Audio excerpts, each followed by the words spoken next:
sou Ana Flávia, hoje eu tô com 44 anos, sou daqui de São Paulo, filha de um casal que veio de Minas para crescer na vida, né? Meu pai é engenheiro, minha mãe professora pré-escola, somos em duas filhas, né? Duas filhas, eu e a Tatiana, minha irmã. Eu sou médica, já tô com quase 20 anos de formada. Me especializei em ginecologia e obstetrícia, uma paixão que eu fui descobrir aos 45 do segundo tempo, né? Por muito tempo eu não achei que eu fosse me especializar em cuidar de mulheres, eu sempre achava que eu ia ser pediatra desde quando eu entrei na faculdade. E brinco que a parte gostosa é que eu continuo cuidando de criança, mas na hora que ela chora eu entrego pra mãe.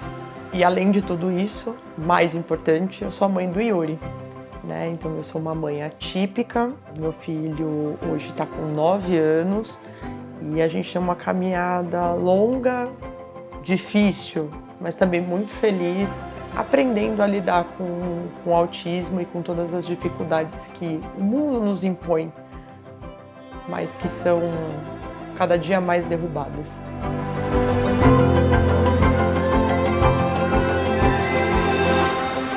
Eu sempre pensei que eu seria mãe, então eu sempre tinha na minha cabeça que eu seria mãe, mas eu não sabia como isso ia acontecer. Eu não almejava necessariamente gestar. Eu achava que eu não ia casar e fazer o básico, né? Casar, ter filhos, morar junto, aquela coisa toda.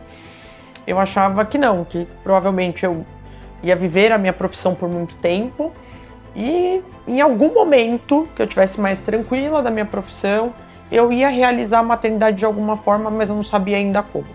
Até me assustei quão rápido isso foi, né?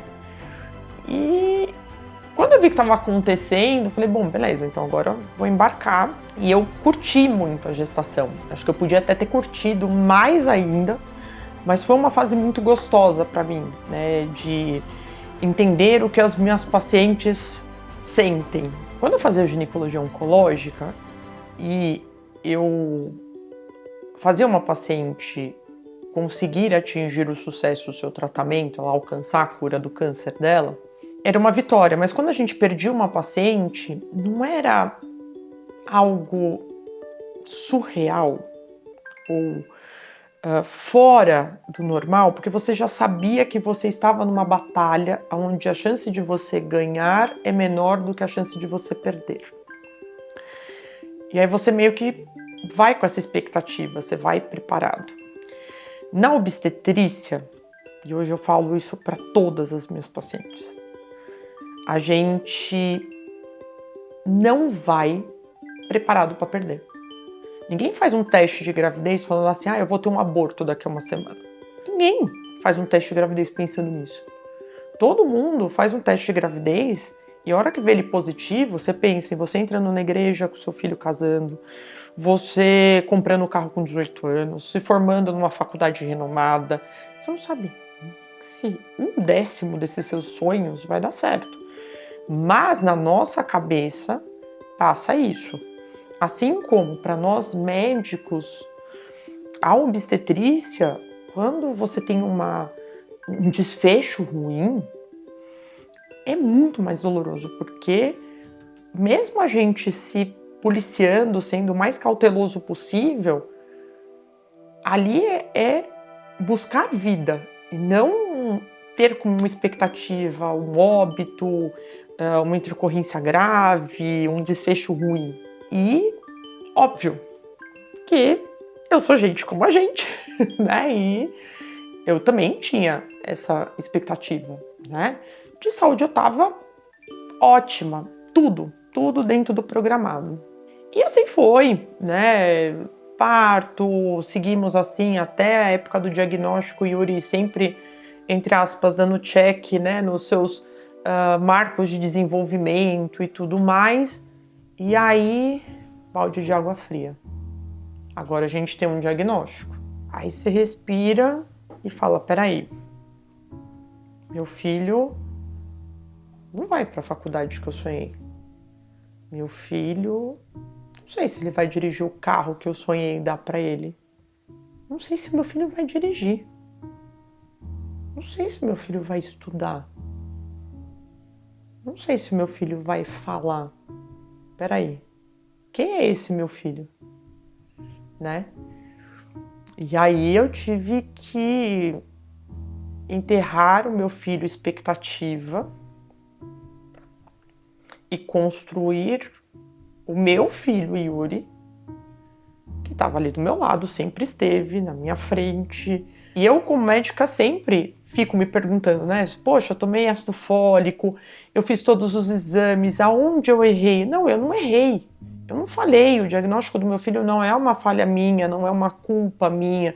Assim como muitas vezes no segmento obstétrico, eu tenho que falar para a paciente, olha, isso aqui não é sua culpa, ou isso daqui dá para você fazer melhor, mas se não puder, tá tudo bem, é importante a gente continuar nesse caminho para vocês estarem bem. E eu falo que assim, as coisas que a gente pode evitar, a gente vai evitar.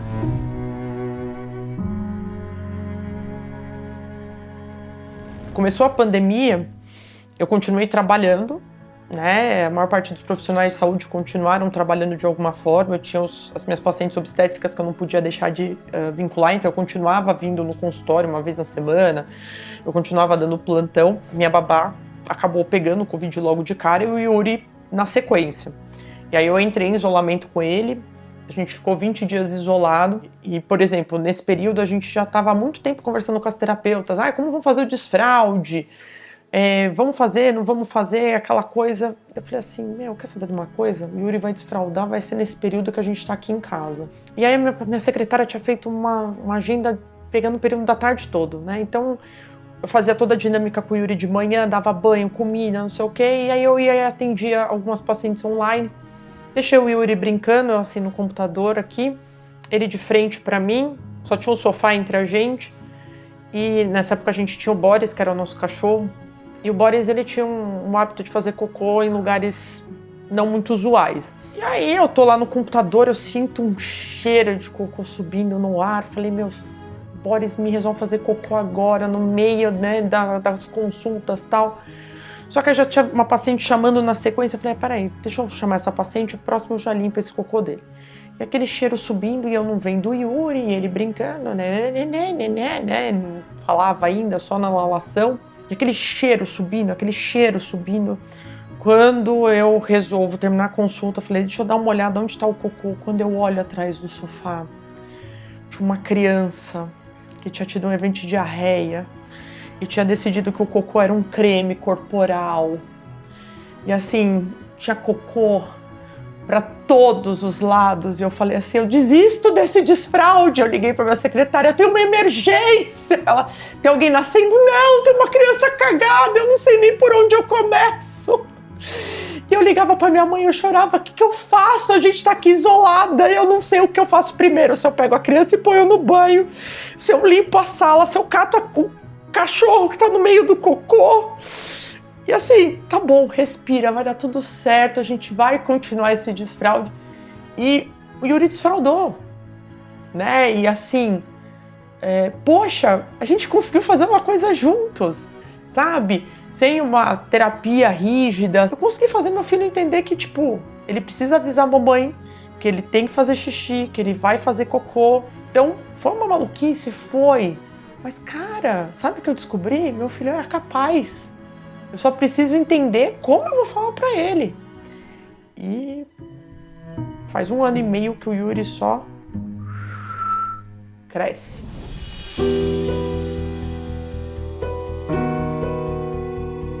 O lidar com a morte nunca é fácil pra ninguém, né? E aí ano passado, a gente teve uma sequência, né? Que foi bastante pesada, a gente ainda vive esse luto, né? Então, 1º de maio do ano passado, o nosso cachorrinho faleceu, né? O Boris. E aí, como que eu explico pro Yuri que o Boris não vai voltar? Aí a gente conversou com a escola, conversamos com a terapia, e aí eles sempre fazem a história social, né? E a gente via que o Yuri tava triste, mas ele não sabia expressar. Quando a gente tava quase, né, se adaptando a esse entender, 3 semanas depois, a minha irmã acabou falecendo, né? Então ela decidiu que a missão dela aqui tinha acabado. E os dois eram muito grudados. Tipo, acho que a minha irmã fez um serão por ele, porque ela era apaixonada por ele. E era tudo a Tatia.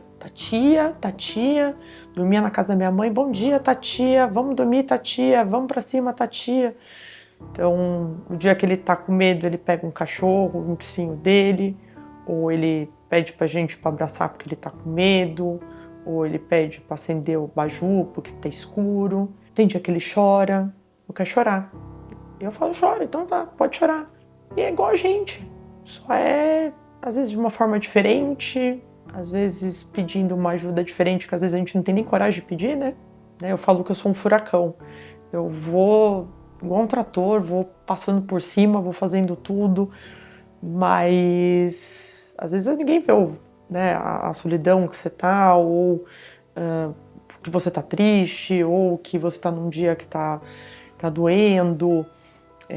E acho que a maternidade atípica tem muito disso, né? A gente se isola muito, a gente se afasta porque nem todo mundo entende, ou todo mundo começa a questionar tanto que você já fala assim, puta, eu vou ter que explicar de novo. E aí, às vezes, quando a gente passa por esse processo, a gente vê que, na verdade, ele é o que mais ensina a gente. Um dia pedindo ajuda, um dia abraçando o ursinho, um dia falando que tá triste, que a barriga tá doendo. E no outro dia ele sorri, e a gente continua, né? E a gente continua hoje por ele. Eu antes pensava que eu ia ficar velhinha cuidando dele e dela. Eu sei que ela vai estar olhando pra gente e eu vou continuar cuidando dele.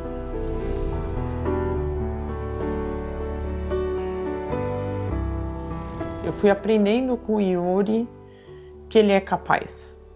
E como qualquer criança, qualquer adulto, qualquer pessoa que queira alguma coisa é capaz, né? A gente só precisa entender o tempo e o jeito que essa pessoa precisa para se desenvolver. Então, eu não tenho que procurar alguém para cuidar do Yuri. Eu tenho que prover para o Yuri se desenvolver. Dá medo? Pô, se dá.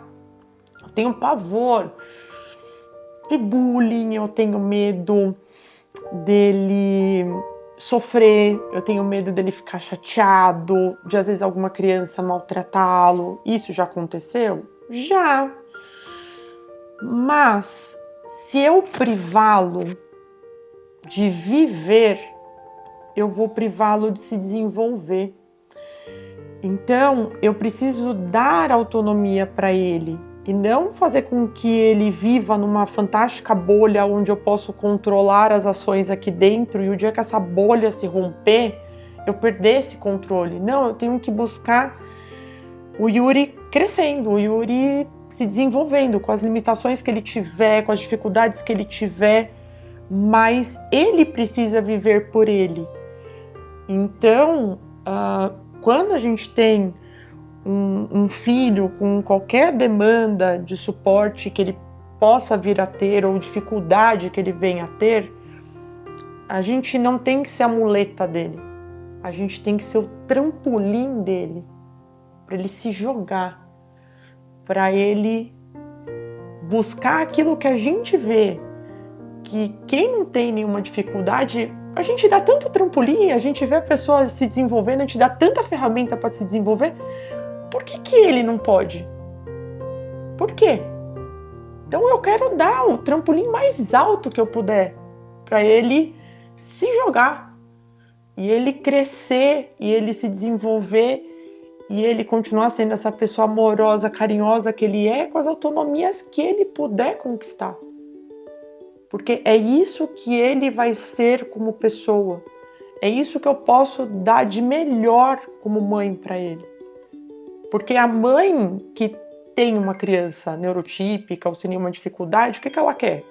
Que o filho cresça, estude, se desenvolva, casa, tenha filhos e viva.